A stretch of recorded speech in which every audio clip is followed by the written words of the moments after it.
Hello, Rachel Julie Adams here. And this video is an overview of a workshop that I presented a few days ago.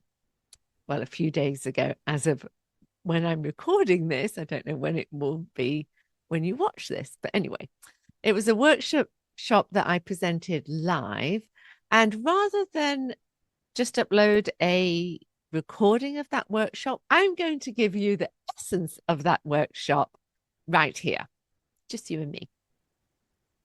Okay, so I did use some slides, so I'm going to share my screen to go through those with you. Okay, here we are. The workshop came under the banner of Reinvention Alchemy, which is a program I present, and it's really the combination of everything I've learned about how to live in alignment with who you're truly here to be, what your soul mission is. It does have lots of spiritual elements to it, but it also is really practical and really grounded in what that means, how you create a life that feels aligned with exactly who you are in our everyday living. So that's the foundation. Reinvention Alchemy, I'll talk a little bit more about later on in this presentation. But for now, the workshop was called Soul Purpose Discovery, Your Life Reinvented. And with reinvention, what I'm talking about, well, and alchemy too, is really transmuting what it is now into what you really would love it to be. We all are here to live in alignment with what we love, with our heart. Yes, there's always going to be challenges, but as long as we're aligned with the truth of who we are, with knowing who we are, that's a profound confidence that takes us through all those challenges. And it gives us guidelines when we know what works for us. So we can talk about that all day long, but let's go through these slides. And when I was presenting this workshop, or when I was preparing to, it really dawned on me that you can really see the hero's journey in it. So hero's journey is the monomyth that author Joseph Campbell speaks of, where the hero is born not knowing the greatness of who they are. In the mythology, not knowing they're a king. And then they go through life and meet a mentor who helps teach them how to know who they truly are. They meet challenges and use the tools that the mentor teaches them to overcome the challenges, learn from them, and then they get their treasure. The way we can use that in our own lives is the treasure is who we're here to be. So going through life, discovering who you really are, the challenges might be classified as our limiting beliefs, those patterns of belief that stop us really from moving forward to do what we really would love to do.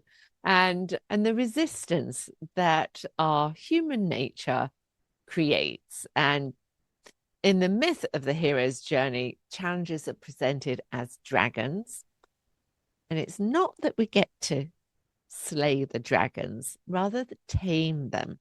When we tame our limiting beliefs so that they don't become the boss, we can then focus on what we really want to create. They're not going away. And trust me, I wish I had the magic wand that would make them go away. I thought I could learn that.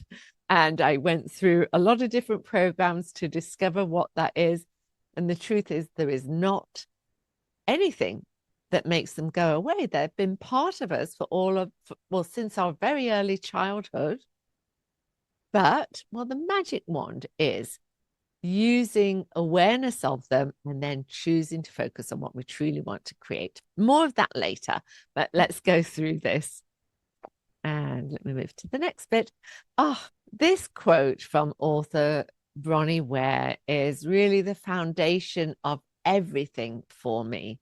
So Bronnie Ware used to be a hospice nurse, and she's not anymore, but years and years of being with people in those precious few weeks and days of their time on earth gave her such an insight And she wrote a book about it, The Top 5 Regrets of the Dying. I mean, not to go into a morbid state here, but the fact is, we are all going to get to that point at some time or other. Hopefully, we've got lots of time before that, but just knowing that it's true.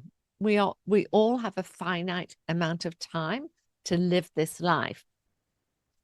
So the number one, according to Bronnie Ware, the number one regret that people had at the very end of their life was, I wish I'd had the courage to live a life true to myself, not the life others expected of me. When I did this workshop the other day, that actually made me cry because it is just so profound. It's everything, isn't it? To get to the end of your life and feel like you really lived the life that you were here to live. To not do that, to get to the end of life and feel, oh, it's going to make me cry again. To get to the end of life and feel that you hadn't lived the life that was true for you. Anyway, let's not do that. Okay. So that's really the foundation of everything I do. That's what I want for myself. And I've been studying because it's very natural for me. I love learning and studying all of the spiritual principles, ancient wisdom, modern science, and how it all comes together to help us live a life true to ourselves. So, with that being said, what if you could feel soulfully aligned? And I love this picture of two people clearly in their later years, but filled with vibrancy and joy. I mean, there's a man and a woman. It doesn't have to mean relationship or whatever it is, but that essence of just loving life. Let's go for that. And you could take a moment right now to just imagine, close your eyes and just imagine what it feels like to know that you are living the life that you, in particular, are designed to live, knowing that we're all different and that is absolutely perfect. Just close your eyes for a minute. You can pause the video if you want to, but come back. And just imagine what it feels like in your body and your emotions to know that you are living in perfect alignment. Not that anything's perfect, but in alignment with who you truly are here to be. So let's talk about the hero's journey and alchemy, because they really go together beautifully. And this is a nice framework for your path of transformation. So in alchemy, there are different phases. And in alchemy, it's presented as a physical process of fermentation and purification. But we're using spiritual alchemy. If you've never done any kind of spiritual work, you'll be fine with it. It's just a framework with which to follow and discover who you truly are. So the phases of alchemy are a grado. It's represented by the black color, and that's embracing the shadow, embracing the ego restrictive part of you, embracing the limiting beliefs and the stories that we all created in early childhood, knowing that's natural and being aware of it and being aware of how it can govern quite profoundly what we do if we let it. And then albedo, represented by the white color, is recognizing your light. And it's really a story of two parts of you, the human, egoic side of you, and the soul, eternal, pure essence of your divinity, your greatness. And then the citrinitas phase, represented by the yellow, is really gaining wisdom with these two parts of you, the negredo, the albedo, the shadow and the light, discerning when you're in your shadow, when you're in the light, how to move from shadow to light and what that feels like. We do exercises in reinvention alchemy, so you really get an experience of that. And in the workshop the other day, someone who'd done Reinvention Alchemy before with me talked about what a transformation it made for her to recognize when she's in her low vibration and when she's at a high vibration. And speaking of vibration, everything comes down to vibration. I'll talk a bit more about that in a minute. And rubedo, that phase of alchemy, represents rebirth and really alignment with your soul purpose and who you're here to be. Or you might call it reinvention alchemy. So the 4 pillars of fulfillment is a framework again. I like a good framework. I'll tell you more about why when we talk about human design in a minute. But these 4 pillars really represent what I see as totally foundational to knowing who you are and creating a life that feels aligned with who you truly are here to be. Pillar 1 is one thing, and that's you. You are the center of everything going on in your world, everything that has ever happened to you. You're there. You are part of it. So you are the consistent energy throughout everything, all your history, all your dreams, everything. So knowing who you are is paramount. And also having that sense of self-responsibility that you are part of everything that has ever happened to you as well. So recognizing that, that's number 1. And, you know, we could just do that. We could just do that, knowing who you are. And that would make a huge difference, I think, in everybody's life. Pillar 2 is 2 things. And that is the 2 universal laws that really govern everything. And I think it's very grounding to understand this, that we are all energy and everything is made up of energy and vibration. We have the power to change our energy, change our actual physical vibration. The 2 universal laws that I think are really the most important to learn, particularly in figuring out who you are and what you're here for, are the law of vibration and the law of polarity. And just as we have this polarity of our ego restriction and our soul mission, there's polarity in everything. So I go into that much more in Reinvention Alchemy. And I think in this workshop, there's a bit more on that too. And then the 3rd pillar is the 3 levels of mind that we're constantly working with. So we have our unconscious mind, the mind that we're not aware of, which is vast and probably good that we're not aware of it most of the time, because that might make us a bit bonkers. But this is where those beliefs live, and there's limiting beliefs, but we also have empowering beliefs as well.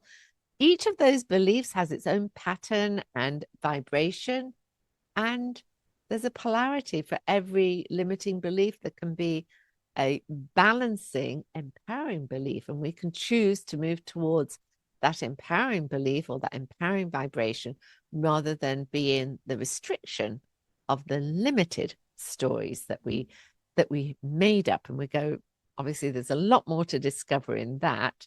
But so we have the unconscious mind, the conscious mind, what we're really aware of. And this is very powerful because we can consciously choose to see what our limits are and see what we'd rather have. And then we have the superconscious mind.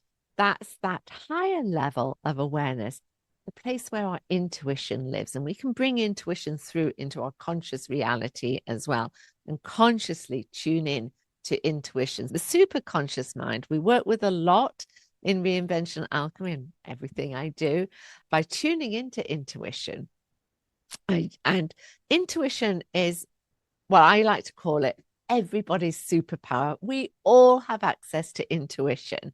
And sometimes a bit of training in how to access that can go a long way because it really is our soul guiding us. And then the 4th pillar is 4 action steps that you can take every day to really empower yourself to live in alignment with who you're here to be. And those action steps are choices that we create for ourselves, deciding what we want to do in this next phase of life.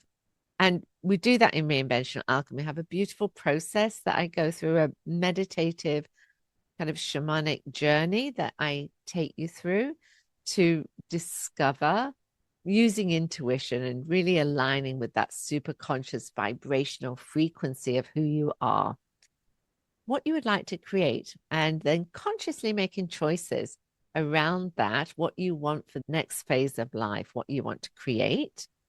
So crafting a choice and then looking at what the restrictions are that might hold you back. What is in your current reality that might prevent you from moving forward with creating that choice?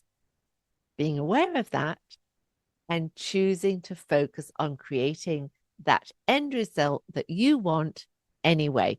There's massive power in that. And there's lots of science around how powerful that is, that you actually change the neural pathways in your brain by being aware of what your resistance is and choosing a different belief. So we'll go over that in Reinvention Alchemy, and then actually taking action on the choice to move forward towards the end result that you are choosing to have. Sorry if that's sounding like a lot already, and it is, but I try to make it as simple as possible. And in Reinvention Alchemy, we go through it step by step, so you really get time to digest it. I use human design in Reinvention Alchemy because it is such a specific tool. I discovered human design in 2018. And when I did, it was just astounding to me how specific it is and the information it can give you about how you are designed to create. You still have ultimate authority over yourself. So human design just helps you understand yourself. It's a big, deep rabbit hole. So don't worry about it right now. I can help you figure this out for yourself, just piece by piece, week by week. One of the things I love about human design is its specificity. Now, there's lots and lots of different methods of tuning in to understand yourself, lots of personality methods. Astrology is close to human design, but human design seems to bring a lot of the ancient wisdom teachings together, like the I Ching, Kabbalah, the chakra system, along with where all the planets are in the solar system at the time of your birth and at 8 days before. Now, I also studied the Enneagram. That's a beautiful ancient system too. But you have to figure out for yourself where you are in that system. With lots of others, you have to answer questions and figure it out kind of for yourself. What's the one I'm thinking of? The INFTP, whatever it is. That just seems confusing to me. Human design presents you with a map, with like a blueprint of what all the planets were doing, where they were, what energies they were emphasizing at the time of your birth. And it's so specific that it can change throughout the day. So if you know the time of your birth, that's great. If not, I have a secret system for figuring it out. So you get an introduction to human design in Reinvention Alchemy. And in Reinvention Alchemy, we tap into your inner wisdom to rewrite your story using intuition. Intuition is everybody's superpower. And it's a really reliable inner guide to connect you to your soul's wisdom. And I love to teach intuition. I have some really good tools for that we use in Reinvention Alchemy that have been really powerful for me. And I use with my one-on-one clients and in groups. And they work. So there's that intuition. So this picture of the phoenix I love because it represents that final stage of alchemy where the phoenix rises from the ashes and gets to live its reinvention. So if you're interested in reinvention and getting more information about it, there's a couple of ways that I can give you more information. I'll put them in the description, or if this is coming to you in an email, I'll put them there. And you are, so the next slide here, step into your power and live the life your soul desires. This to me is the ultimate personal development. And you get to be your own hero. And here's a quote just to bring it full circle to the hero's journey, a quote from Joseph Campbell: "The cave you fear to enter holds the treasure you seek." I'll leave you with that to ponder. And if you would like more information on Reinvention Alchemy, you can go to reinventionalchemy.com. Or if you want to talk to me about it, send me a message, give me a comment. I'll put some links if you'd like to have a chat about it. I'll stop sharing now and come back. So I hope that's useful. I would love to hear from you, any thoughts you have around that. So that basically is a condensed version of what I did in the workshop, but it's lacking the back and forth. So if you'd like to have a conversation with me, I'll put a link for how to do that. And if you want to know more about Reinvention Alchemy, just go to the link for that too. If you have any comments or questions, I'd love to hear from you. That really fuels me. So thank you for being here, and more soon.